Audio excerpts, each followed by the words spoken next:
I have the privilege of moderating this panel, which is focused on talking about how researchers can start including autistic and neurodivergent people in research and making our research better aligned with the neurodiversity approach.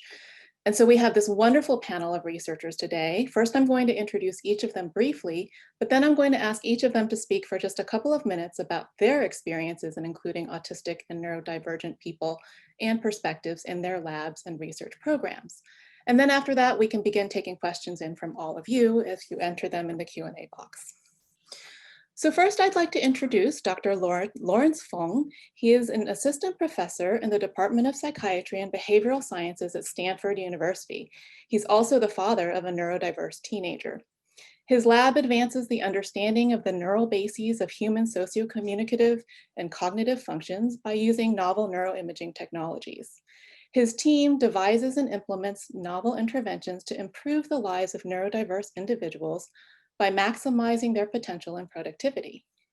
Dr. Fung also directs the Stanford Neurodiversity Project, which strives to uncover the strengths of neurodiverse individuals and utilize their talents to increase innovation and productivity of the society as a whole.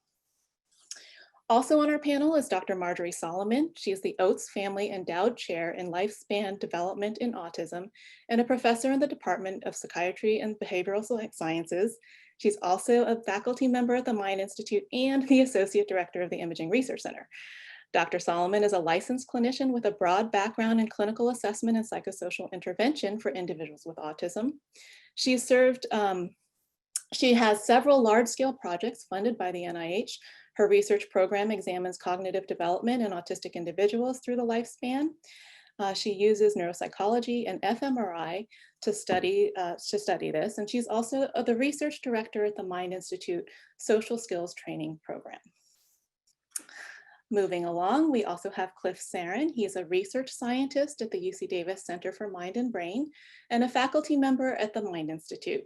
His research program centers on two broad areas. One is focused on training of attention and emotion regulation through contemplative practice, and he does some very interesting research on the effects of meditation. His other area of research concerns sensory processing and multisensory integration in autism. And together with collaborators at the Center for Mind and Brain and the Mind Institute, his team uses dense channel array event-related potentials to investigate sensory processing and how sensory processing challenges likely contribute to the complex phenotype of autism. And last, but certainly not least, I have the privilege of introducing Patrick Dwyer. He is an autistic graduate student. He probably doesn't need introduction, first of all, but I will give my best. He is an autistic graduate student who does autism research in the labs of Susan Rivera and Cliff Sarin. He has a unique perspective as someone with a foot in both the autistic community and the academic community. He's an integral member of the Autism Center of Excellence here at the UC Davis Mind Institute, and he's a talented, thoughtful, and prolific scholar and scientist. He's also a seemingly tireless advocate, as evidenced by his blog, which can be found at autisticscholar.com, and through organizing events such as this amazing Neurodiversity Summit. So now, with those introductions, I'm going to stop sharing my screen so you can see this wonderful panel live. And I'm going to ask each of our panelists to just share a little bit about their specific experiences with the autistic and neurodivergent community and how they integrate them in their research programs. Dr. Fung, why don't we start with you? Thank you, Dr. Nadal, for the kind introduction, and it's a privilege to be in this conference. It is a very important topic, and it's really wonderful to be on this panel with other distinguished panelists.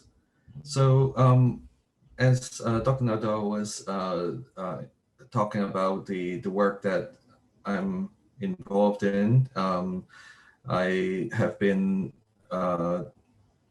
leading this Stanford Neurodiversity Project for now about 3 years. And basically there are three major things that we are trying to do. One thing is to improve the employment opportunities for individuals on the spectrum. We know about 80% of people on the spectrum are unemployed or underemployed, and therefore it is a very important issue to deal with. And the second is the Neurodiverse Student Support Program. In our Stanford campus, we provide comprehensive support for our neurodiverse students at Stanford. And the third thing is, as a psychiatrist, I also support the mental health, and we are building all different ways to try to use strength-based approaches. But overall, basically, when we are trying to do research studies, say, for example, in the Neurodiversity at Work program is a specialized employment program for people on the spectrum. What we first of all want to know is what is really the experience out there. So we have a very tight relationship with some of the self-advocacy groups, such as Ascend, which is based in San Francisco, and they are definitely the oldest self-advocacy group run by people on the spectrum in the United States. They are fairly large, and basically we often have several members of that group to be on our quarterly research meetings. And basically they tell us if we are actually on the right track. And in addition, we also want to bring in other stakeholders. So I know this is really about the panel related to including people that are on the spectrum to design in the research and so forth.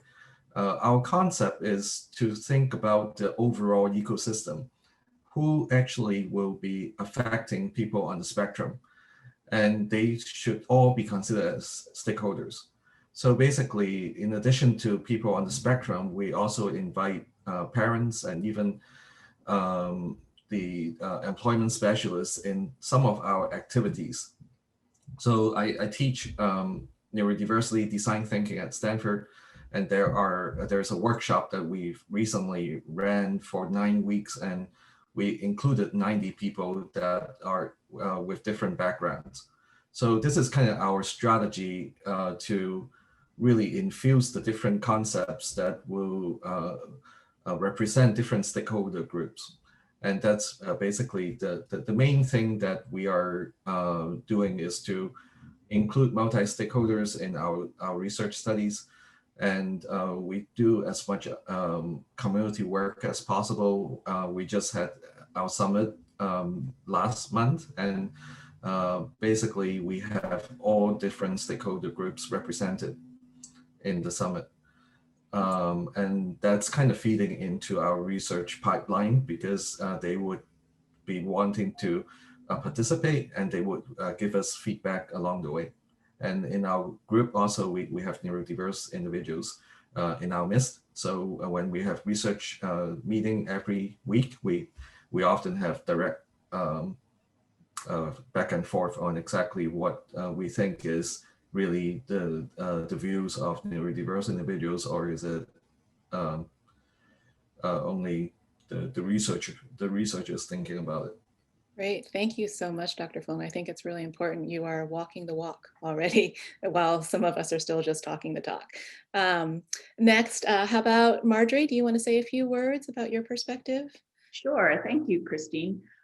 So I, like others I think on the panel, am a mother of a parent of a young adult son who has nonverbal learning disorder, so neurodiverse. And so I've been at the Mind Institute now about 20 years. My work started by doing a social skills, developing a social skills training group intervention for children and adolescents with autism spectrum disorder. And that was a family-based intervention with a parent component, and also actually a sibling group associated with it as well. So from the beginning, we've recognized the importance of including individuals with autism and their families in approaches that are being developed to work with them. I've actually, because it's been 20 years, had the real great privilege of watching a lot of my clients grow up and live their lives. Based on some of the difficulties that some of our adolescents became adults were having, we founded the Access program, and then did, I should say that the social skills group program was followed up by an empirical study of our model that proved that it was an evidence-based practice, and then several other studies about social skills, but a second study on this model for helping adolescents and young adults with transition, known as Access, which utilizes cognitive behavior therapy principles to help people deal with the stress and to cope with the stress of transitions. From that program, we actually realized that some of the best facilitators and leaders to come out of that program were individuals and adults with autism. And so they have, in subsequent cycles of the program, been collaborating with us as group facilitators. I have several other studies, one of which that I'll mention is a study of adults with autism as they transition, looking at the neural correlates of cognitive control. And in this study, we have done a lot of community outreach meetings to our participants and have tried very hard to share what we're learning with them and their families. We also are proud of the fact that through working with different individuals in that study, as well as individuals in the Access program, we've taken on several autistic individuals as volunteers and later have employed them in competitive integrated jobs in our lab and other labs, yours included, Christine. My most recent passion, I've been working, and that study that I mentioned, we also look at outcomes in young adulthood. And of course, employment is one of the most critical outcomes in anyone's life. And so we've been looking a lot at what people with autism are doing as they get to that gap in their lives. And honestly, there's not a lot of great research that considers the very diverse spectrum of individuals with autism and what they're actually doing in their 20s with respect to vocational outcomes. So we're working on that now and looking at some data from our study. But we also, as part of that, have started working with a group in Boston who does vocational work in those with chronic mental illnesses that have a lot of really good aspects that might be able to be incorporated to help people with autism. So in collaboration with Dr. Stamer and the SED and these researchers in Boston, we've been working to try to develop a program that includes a community participated research panel to actually also try to learn about the barriers, the challenges, and the things that make employment environments successful for people with autism. So stay tuned. We hope to develop that model for those individuals in the coming years. Great, thank you so much, Marjorie. You do such important work. Cliff, do you want to tell us a little bit about yourself? Sure. First, thank you so much for the introduction. I want to begin by acknowledging that all of the research that I'm involved in with autism has from the beginning involved incredibly close collaboration with Susan Ribera, as well as the team at the Mind. But Susan and I sort of have jointly worked on all of this together in an ongoing way. And now with Patrick, that continues at a faster pace with his massive productivity and commitment. So my involvement in studying sensory processing in autism, like many others on the panels we've had so far, emerges from my experience as a parent who had a child with quite profound sensory challenges. And in many ways, you know, the description by Heather of her experience of the world rang enormously close to home. And in particular, my interest in multisensory integration and sensory processing arose from a moment that I had with my son. I think he might have been 8 when I was reading to him, and I kept noticing that he's never looking at what would appear to be the normative salient point, whether it's the page on the book or something I might be talking about. And at one point I said, is the eye in your ear turning toward me? And he said, how did you know?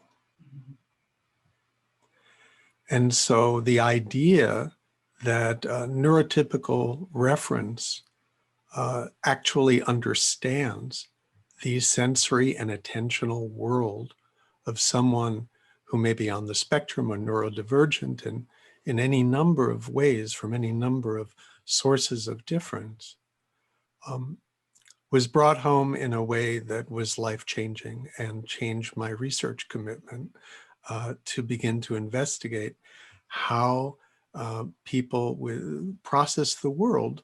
And it's been made clear in multiple moments here that we're all neurodivergent.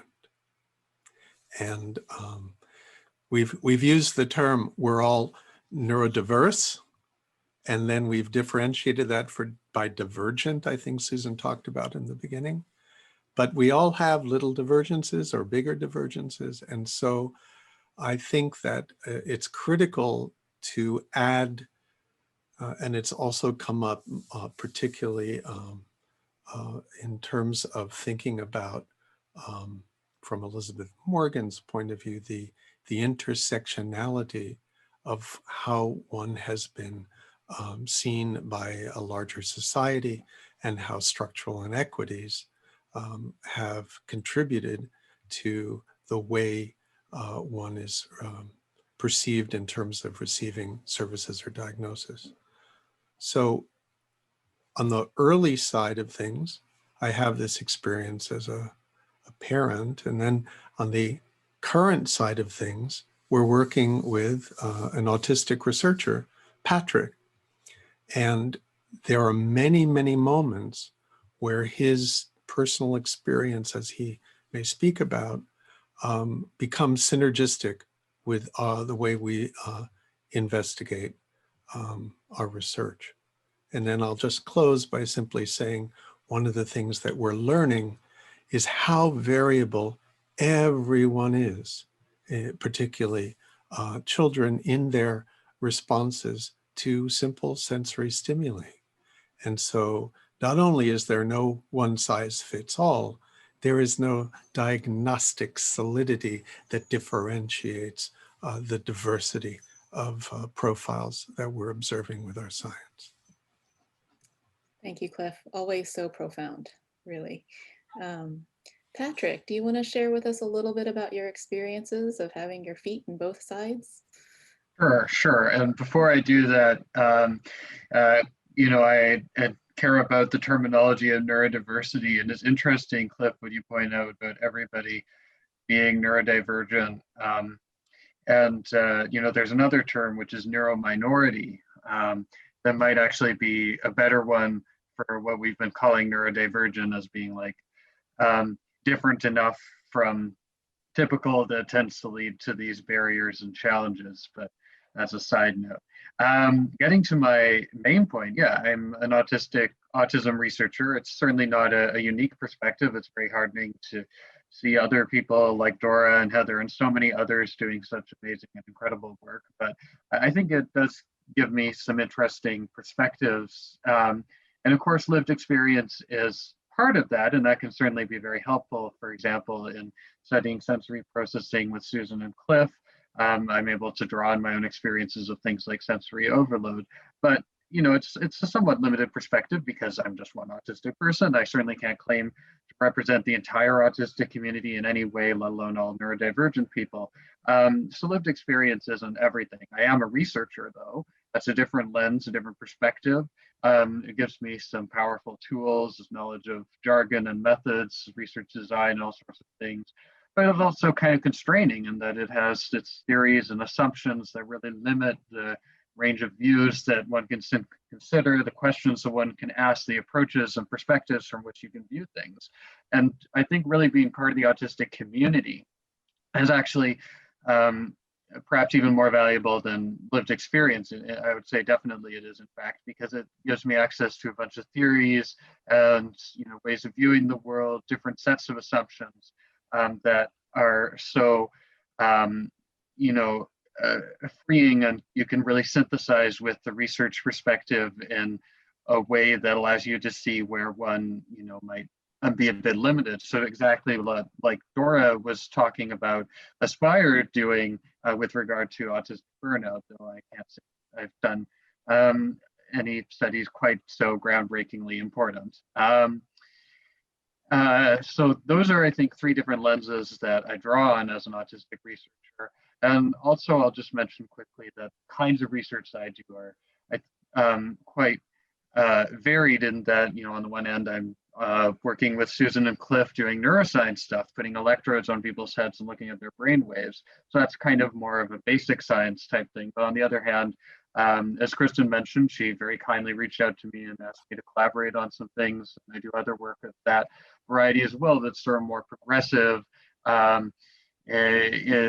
perhaps, or applied.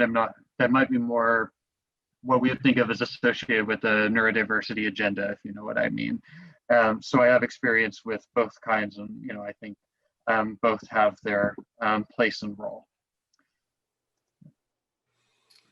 Great. So I have a few questions, but I also encourage the audience to put some questions in the Q&A, which Patrick, people are also helping me man them so I don't miss out on important questions, because I think the timing, it's a little bit tricky here. But I just had a couple of questions that I wanted to ask just in your research experiences first.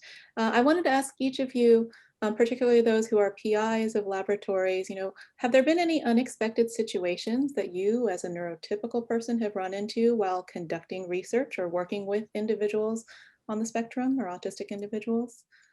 And does anybody want to start? Marjorie? One thing that we have noticed in my lab, and I think it's just a caution to researchers who are neurotypical working in the field, that you need to be very careful that the message when you're giving participants instructions and the kinds of questions that you're asking them are things that they understand the same way you are, or at least they explain to you how they're understanding them, because I think there are times when it can be difficult for people with autism to know exactly what you're saying. So you have to be, very careful and check back in with your participants to make sure, especially if you're asking them about more abstract matters, whether you're all on the same page. I think you also have to be very careful about inadvertently offending some of your participants. I know we worked with one individual. He was a volunteer in our lab many years ago, and I was trying to be very direct, and there was a perspective taking issue. And I just said, it's kind of like theory of mind, maybe this would have been better done this way or that way. And he got very, very offended about the use of the term theory of mind, which I simply used as perspective taking, but he took it as a pathologizing kind of criticism. Or even recently, we were doing some work with health interviews, and we asked a question about, does your doctor understand your health condition? And the participant interpreted that as being that we were saying that autism was a disorder, a disease, and got quite offended, rightfully. And so we realized we really have to be very careful up front and just explain that we're asking about your physical health here. And, we don't consider autism to be a disease. Also, sometimes we kind of went into this last study, I was talking about expecting there would be a lot of group differences. And I deal with mostly people with average or better IQs with autism. We found that there were actually fewer differences than we anticipated in most of the measures that we were using. So that's really given us some pause. Even moving that further, a lot of another study we did a while back looked at exceptionality in terms of how people remember things and their knowledge and awareness of circumscribed interests. So I think sometimes, you know, people with autism are very exceptional, and you have to be careful to watch out and make sure that you catch that. Yeah, I think that's such a great point. I wrote down the words irrelevant, unethical, and offensive from Dr. Raymaker's talk, because I think it's critical to think about these when we're interacting with the participants that we have the privilege of working with in our research studies. I had a question come in from the audience. What accommodations have you implemented for autistic graduate students to be successful in academia? And perhaps Dr. Fong and Dr. Sarin could comment on that.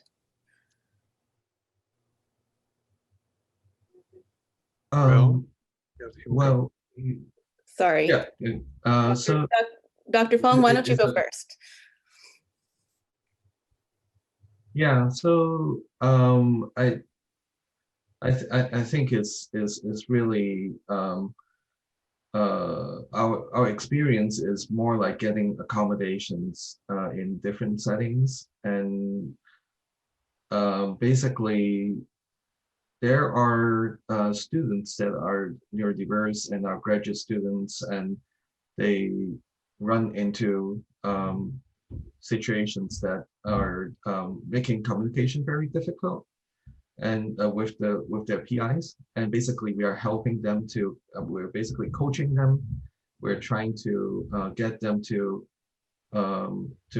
understand the possibilities of why the PI says certain things, but we have not been in the situation to actually work with the PI just yet.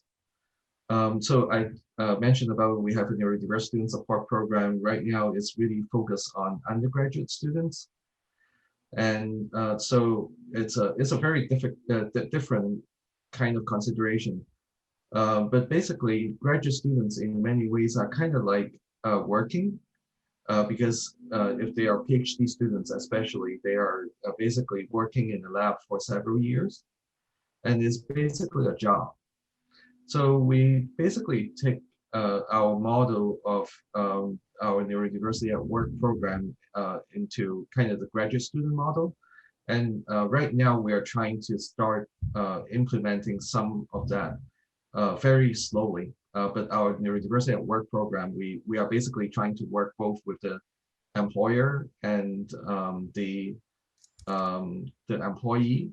So basically for the graduate student side of things, when it's mature, then basically we should be working with both the PI and the graduate students, especially in the transition time. But right now, I don't have graduate students in my lab. I like short, like 1 year medical students in my lab, and I have a research coordinator that's on the spectrum in my lab.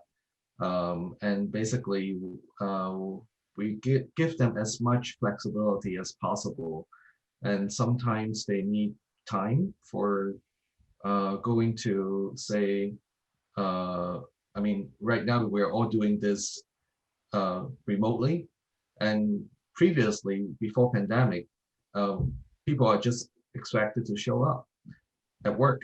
So basically, what we have been trying to walk the walk is, if they do need the accommodations, we will provide maybe a day or two that they can just work at home. And if they are not able to have long meetings, we acknowledge that, and then someone would look at the clock to remind each other that, oh, this is 1 hour mark, we have to stop here. So basically, the best way to know what accommodations will be needed is to ask the person. So if the person is saying this is the way to make me perform best, we'll try to accommodate as much as possible. Yeah, and maybe I should actually go in here. Maybe it's a better question for me to answer than you, Cliff. So yeah, in my own case, I'm not seeking out accommodations through an official process, and there's several reasons for that. One is my paranoia as an international student. I'm Canadian, and like when I started out at undergrad, one of my professors was kicked out of Canada because his son was diagnosed with autism. There's all kinds of disability barriers in just facing international people, and I don't want to get. And I'm worried that going through one of these formal processes would make trouble for me down the road or something.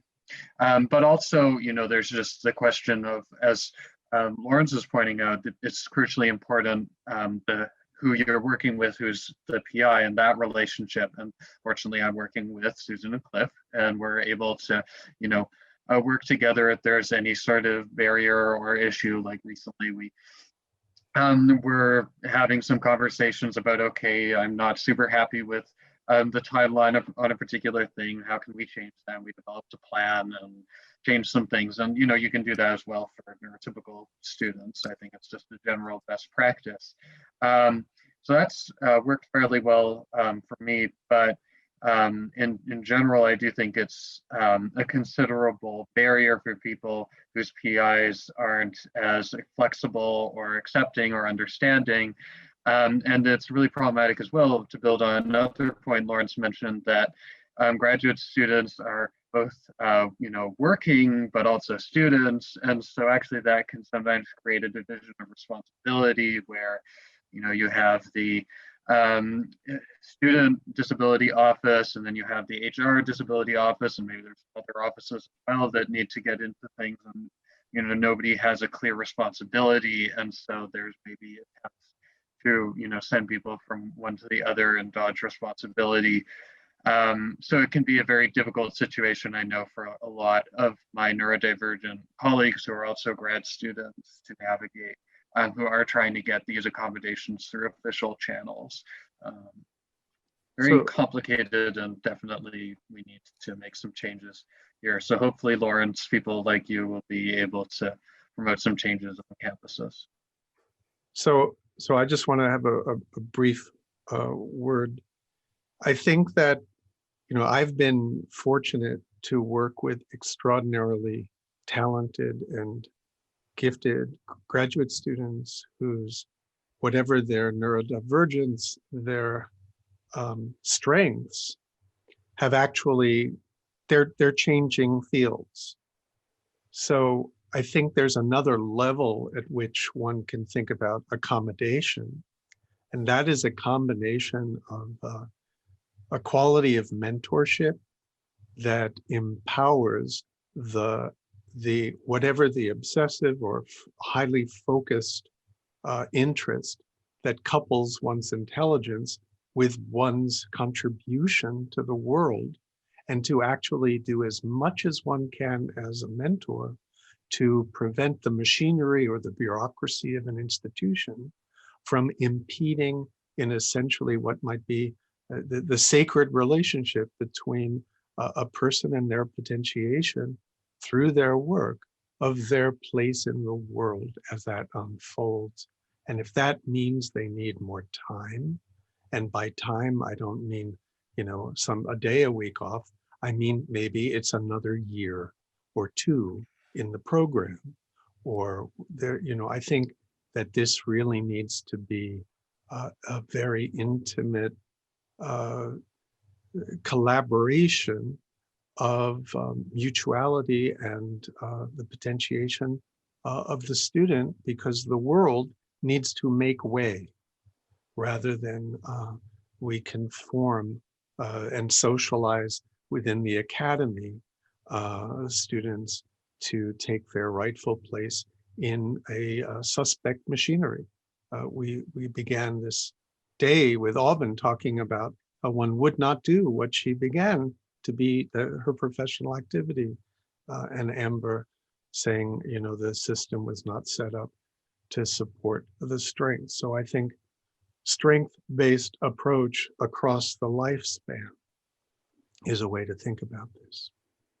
And just one more sense, and then I'll shut up. Flexibility, I think, is also super, super crucial. And, unfortunately, a lot of the existing funding systems really prioritize people going through quickly and don't afford that flexibility that Cliff is suggesting, allowing people to go at their own pace and everything. That was more than one sentence. That's okay, Patrick. We always want to hear from you. I think those are all really good points. And I have a couple more questions that I wanted to get to, and we do need to wrap up in about 4 minutes, but I just wanted to ask each of you, are there any ways that you found it necessary to change the way that you communicate in order to engage autistic individuals in your research programs? Patrick, do you have any thoughts on that? Yeah. I mean, it might be surprising that I, an autistic person, would sometimes stumble into terminology issues, but yes, absolutely, all the time.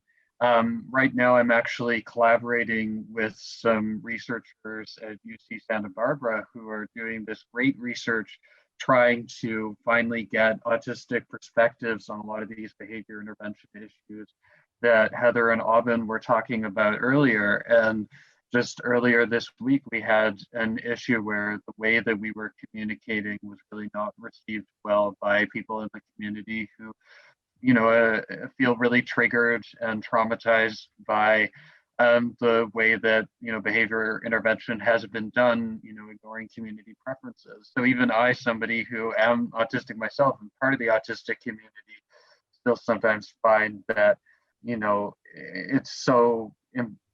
it's so crucial to make sure that the way that we're communicating is sensitive to where people are coming from and respectful and affords people, dignity and space and is not going to be emotionally triggering and everything. And it's challenging.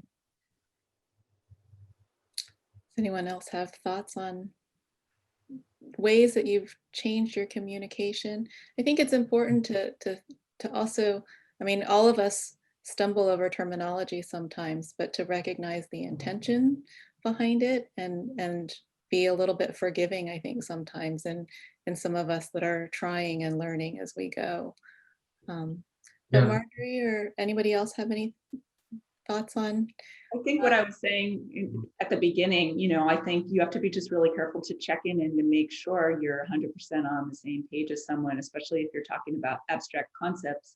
And if you want to, collect information on abstract concepts through interviews, I think you have to be just careful that you structure the interaction enough and consistently across participants that you're able to get the information that you want. So, right. Yeah. So what I'm thinking is more like accessibility, like multiple modes of communication modalities sometimes can be helpful, and also give them more chances of getting the information. And sometimes the first time around, maybe they don't necessarily get it, and to confirm with them that they get it, especially for important points of the research study, is crucial. So having the person to kind of repeat on certain things that are really important for them, I think that's going to be the focus that I will always try to. The UC Davis Mind Institute was founded in 1998 with a promise to reduce and prevent the disabilities that can be associated with autism and other neurodevelopmental conditions. Every day, our clinicians and researchers make progress on that promise. Our groundbreaking research on autism, Fragile X syndrome, chromosome 22q11.2 deletion syndrome, ADHD, and other conditions associated with disability are helping affected individuals achieve their fullest potential. Please visit our website or our social media platforms to find out more about current studies, upcoming events, and how you can help make a difference.